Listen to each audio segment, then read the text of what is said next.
आज हम लोग एक नए टॉपिक पे चर्चा करेंगे। टॉपिक का नाम है भारत पोल पोर्टल। हाल ही में यह काफी चर्चा में रहा है। चर्चा में क्यों रहा है इसके बारे में भी जानेंगे। ठीक है। 7 जनवरी को गृह मंत्री अमित शाह जी ने इस पोर्टल का लॉन्चिंग किया और भारत मंडपम से, और उन्होंने इस पोर्टल को क्राइम कंट्रोल की दृष्टिकोण से क्रांतिकारी कदम कहा है। क्यों कहा है इसके बारे में भी जानेंगे हम लोग। एक एक करके सारे टॉपिक को, सारे बिंदुओं पे हम लोग चर्चा करेंगे। सबसे पहले हम लोग देख लेते हैं कि आज का जो चर्चा का बिंदु है वो क्या क्या होगा, और फिर आगे हम लोग बढ़ेंगे। ठीक है। देखिए लिखा हुआ है, तो द इंडियन एक्सप्रेस में छपा हुआ रिपोर्ट है ये।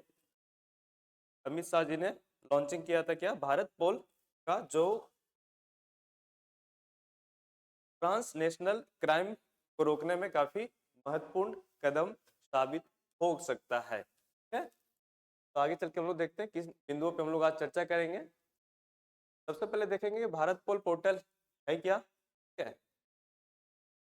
दूसरा जो हमारा चर्चा का बिंदु होगा होगा कि क्यों लाया गया, इसकी क्या विशेषता है, क्या मजबूरी थी या फिर क्या परेशानियां आ रही थी जिस वजह से भारत पोल पोर्टल को लाना पड़ा। दूसरा जो चर्चा का बिंदु क्या होगा, किसे लाया क्यों गया।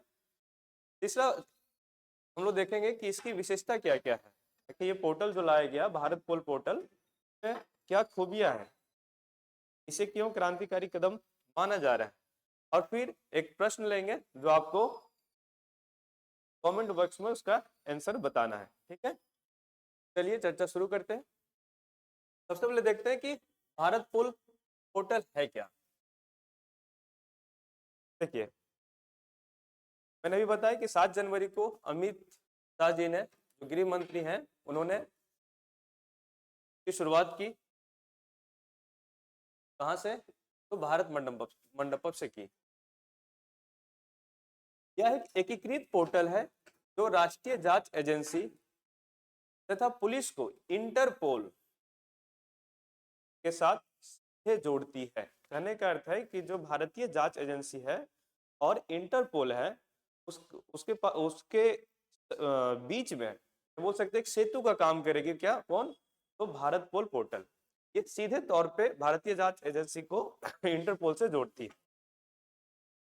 अब यहाँ सवाल उठता है कि इंटरपोल क्या है। तो इंटरपोल के बारे में थोड़ा सा जान लेते हैं कि इंटरपोल क्या है। देखिए लॉन्चिंग किया गया था अमित शाह द्वारा। इंटरपोल जो है ना, इसकी स्थापना 1923 ईस्वी में की गई थी, और इसका जो मुख्यालय है, ये मुख्यालय फ्रांस में है, लियोन शहर में इसका मुख्यालय है। जैसे पुलिस व्यवस्था हमारे देश में कार्य करती है ना, जैसे हमारे देश में पुलिसिंग व्यवस्था है, उसी तरह अंतर्राष्ट्रीय स्तर पर जो पुलिसिंग व्यवस्था का कार्यभार संभालती है उसे इंटरपोल कहा जाता है। ठीक है। वही संस्था इंटरपोल है, यानी कि जो पुलिसिंग व्यवस्था हमारे देश में कार्य कर रही है, जो जैसे क्राइम को कंट्रोल करती है, ठीक है, बहुत सारे जो अवैध गतिविधियां उसको कंट्रोल करती है, उसी तरह इंटरनेशनल लेवल पर जो ये इन सारी गतिविधियों को कंट्रोल करती है, वही संस्था इंटरपोल है। ठीक है। और इसमें 195 जो कंट्री है इसके मेंबर है। इसकी स्थापना 1923 ईस्वी में की गई थी। इंटरपोल जो है ना, वो एक बोल सकते हैं कि इंटरनेशनल क्राइम में किसी भी देश के साथ सहयोग करती है और उसको कंट्रोल करने का प्रयास करती है।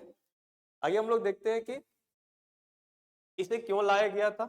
तो सबसे पहले हम समझते हैं कि इंटरपोल से संपर्क करने का जो मैकेनिज्म था भारत पोल पोर्टल आने से पहले, वो किस तरह का मैकेनिज्म था और क्या परेशानियां उसमें आ रही थी जिसकी वजह से जो सीबीआई है उन्होंने भारत पोल पोर्टल की शुरुआत की। ठीक है।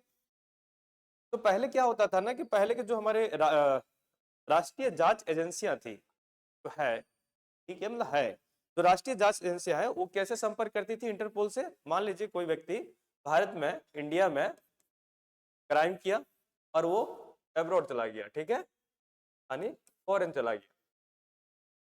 अब उसको पकड़ करके भारत लाना है, क्योंकि उसको सजा भारत के अदालत द्वारा ही दिया जा सकता है।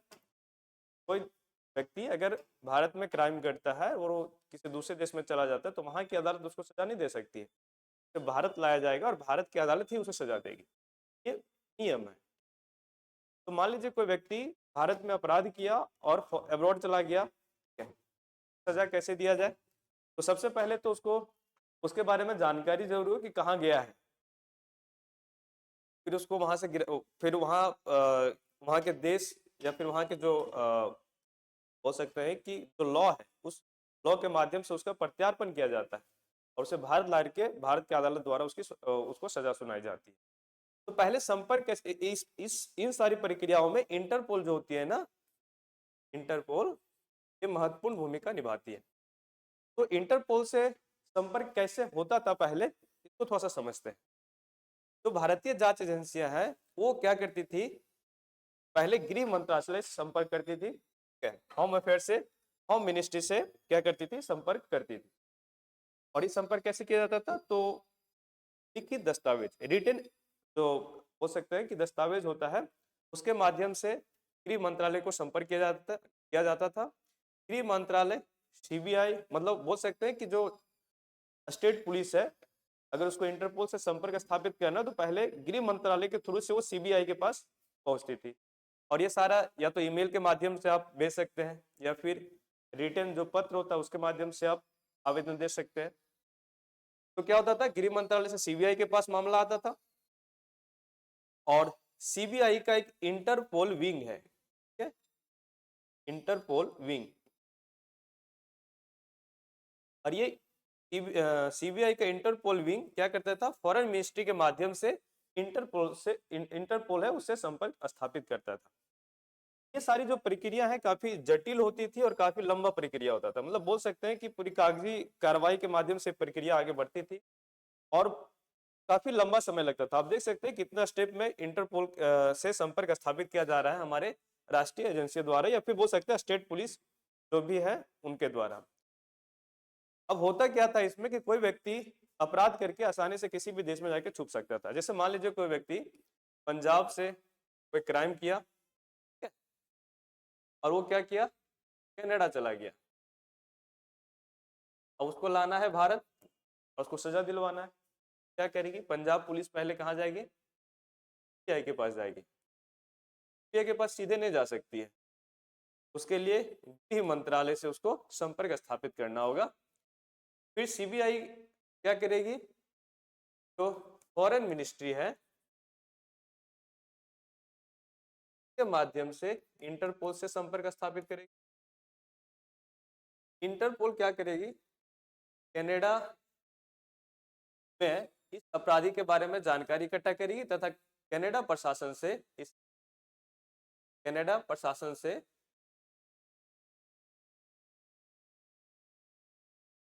प्रत्यार्पण की प्रक्रिया को आगे बढ़ाएगी। यानी कहने का अर्थ है कि पंजाब पुलिस इतने सारी प्रक्रियाओं के माध्यम से अपराधी को पकड़ती है, अगर वो अब्रॉड चला जाता है तो काफी लंबा प्रक्रिया होता है। ये सारी प्रक्रियाओं में क्या होता था कि अपराधी आसानी से किसी भी देश में छुप के रह सकता था, ठीक है।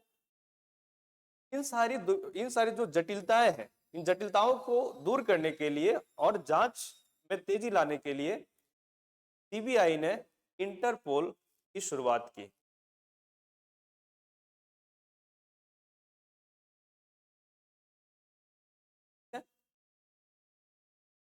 ये जो अब इंटरपोल आने से क्या हो गया,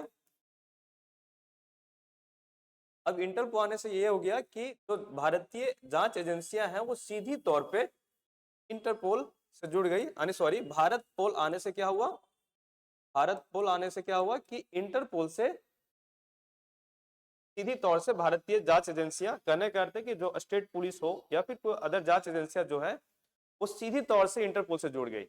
अब उसके लिए जो ये इतने सारे स्तरों से गुजरना पड़ता था, फेजेस से गुजरना पड़ता था, ये सारे फेज अब नहीं रहे। अब सीधे आवेदन से हम इंटरपोल से जुड़ सकते हैं, इसीलिए इसे एक क्रांतिकारी कदम माना जा रहा है, ठीक है। क्यों? क्योंकि इससे तीव्रता आएगी, जांच में तीव्रता आएगी, अपराधी जो इंटरनेशनल क्राइम होता है उस पर कंट्रोल रखा जा सकता है या फिर कंट्रोल किया जा सकता है। साथ ही साथ इसके इंटरपोल के 195 कंट्री है जहाँ पे प्रत्यार्पण के अलग अलग लॉ है, कानून है। तो कोई भी देश सीधे तौर पे किसी दूसरे मतलब अदर देश से इंटरपोल के जितने भी मेंबर कंट्री उनसे संपर्क स्थापित कर सकती है और प्रत्यार्पण की प्रक्रिया को भी तेज कर सकती है। ठीक है, तो इसके लाने के पीछे क्या उद्देश्य था? इन सारी बाधाओं को दूर करना और भारतीय जांच एजेंसी को सीधी तौर पर इंटरपोल से कनेक्ट करना, ये इसका मुख्य उद्देश्य है, ताकि इंटरनेशनल क्राइम पर कंट्रोल किया जा सके। जो इंटरनेशनल इलीगल एक्टिविटीज होती है, जैसे तस्करी जैसे मामले होते हैं, जैसे अवैध तस्करी हो गया, मानव तस्करी हो गया, या फिर जानवरों का जो तस्करी होता है, उस पर कंट्रोल किया जा सकता है। ठीक है, आगे हम लोग देखते हैं कि पोर्टल की क्या क्या विशेषता है। ठीक है, तो इसके मुख्य तौर पे 5 विशेषता बताई गई है और ये विशेषता हम लोगों ने पहले भी देखी, थोड़ा सा यहाँ पे देख लेते हैं। सबसे पहले कि ये एकीकृत पोर्टल है। एकीकृत पोर्टल कहने का अर्थ है ये सीबीआई हो गया या फिर स्टेट पुलिस हो गया, इन सारे को सीधे तौर पे किससे जोड़ देता है? ये इंटरपोल से जोड़ देता है। यानी कहने का मतलब है सभी, या तो